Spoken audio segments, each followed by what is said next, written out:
IPL 2025 season போட்டிகள் வந்து நாளைக்கு தொடங்க போகுது. ஃபர்ஸ்ட் மேட்ச் கொல்கத்தா நைட் ரைடர்ஸ்க்கும் ராயல் சேலஞ்சர்ஸ் பெங்களூரும் மோத போறாங்க. இந்த சீசன்ல ஒரு 5 முக்கிய மாற்றங்கள்ல BCCI கொண்டு வந்திருக்காங்க. அது என்னன்னு பார்க்கலாமா? கோல்டன் பேட்ச், அதாவது யூரோப்பியன் ஃபுட்பால் லீக் மேட்சை பொறுத்தளவு டிஃபெண்டிங் சாம்பியன்ஸ் தான் அந்த கோல்டன் பேட்சை அவங்க ஜெர்சியில போட்டிருப்பாங்க. இதே மாதிரியான ரூல்ல IPL 2025 மேட்சஸ்லையும் கொண்டு வந்திருக்காங்க. அதனால டிஃபெண்டிங் சாம்பியனா இருக்கிற கொல்கத்தா நைட் ரைடர்ஸ் இந்த கோல்டன் பேட்சை அவங்களோட ஜெர்சியில போட்டுட்டு தான் விளையாட போறாங்க இந்த சீசன் ஃபுல்லா.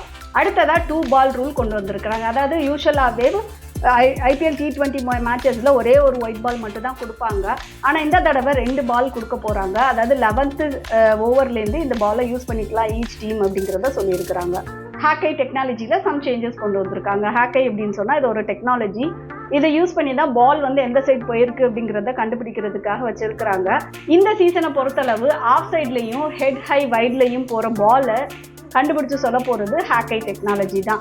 இதுக்கு முன்னாடி ஒரு அம்பையர் தான் சொல்லிட்டு இருந்தாரு. அடுத்தது ரீப்ளேஸ்மெண்ட் ரூலை வந்து மாற்றங்கள் கொண்டு வந்திருக்கிறாங்க. அது ஒரு டீம்ல இருக்கிற பிளேயருக்கு இன்ஜுரி ஆயிடுச்சு, ஏதோ காரணத்துக்காக அவரால் விளையாட முடியல அப்படின்னு சொன்னா அவரை வந்து 7th கேம் வரைக்கும் ரெஸ்ட்ரிக்ஷன்ஸ் பண்ணியிருந்தாங்க, அவங்க விளையாட முடியாது அப்படின்னு. ஆனா இனிமே அதையே 12th லீக் மேட்சஸ் வரைக்கும் எக்ஸ்டெண்ட் பண்ணியிருக்காங்க. 12th மேட்ச் வரைக்கும் அவங்களால இனிமேல் விளையாட முடியாது. அடுத்ததா ஸ்லோ ஓவர் ரேட்ஸ், இதில் சம் சேஞ்சஸ் கொண்டு வந்திருக்காங்க. குறிப்பிட்ட டயத்துக்குள்ள தன்னோட டீம் வந்து விளையாண்டு முடிக்கல அப்படின்னா டைம் எக்ஸ்டெண்ட் ஆச்சு அப்படின்னு சொன்னால் ஃபஸ்ட்டு தடை யாருக்கு அப்படின்னு சொன்னால் IPL டீம் கேப்டனுக்கு. இனிமேல் இந்த பேன் கிடையாது. அதுக்கு பதிலாக இந்த பாயிண்ட்ஸில் வந்து டிமெரிட் பண்ணுவாங்க.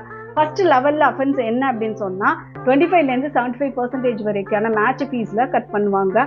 அந்த பாயிண்ட் எல்லாமே ஆட் பண்ணி 3 years வரைக்கும் கால்குலேட் பண்ணுவாங்க. இதையும் மீறி அவங்க கண்டினியூ பண்ணாங்க அப்படின்னு சொன்னால் அதுக்கப்புறம் எல்லாமே கால்குலேட் பண்ணி அதுக்கப்புறம் பேன் விதிப்பாங்க. முக்கியமாக இந்த 5 சேஞ்சஸ் தான் இந்த 2025 IPL சீசன் மேட்சஸில் வந்து சேஞ்சஸ் கொண்டு வந்திருக்காங்க. இதே மாதிரியான இன்ட்ரெஸ்டிங்கான வீடியோவை வாப் தீபிகாவில் தொடர்ந்து பாருங்களேன்.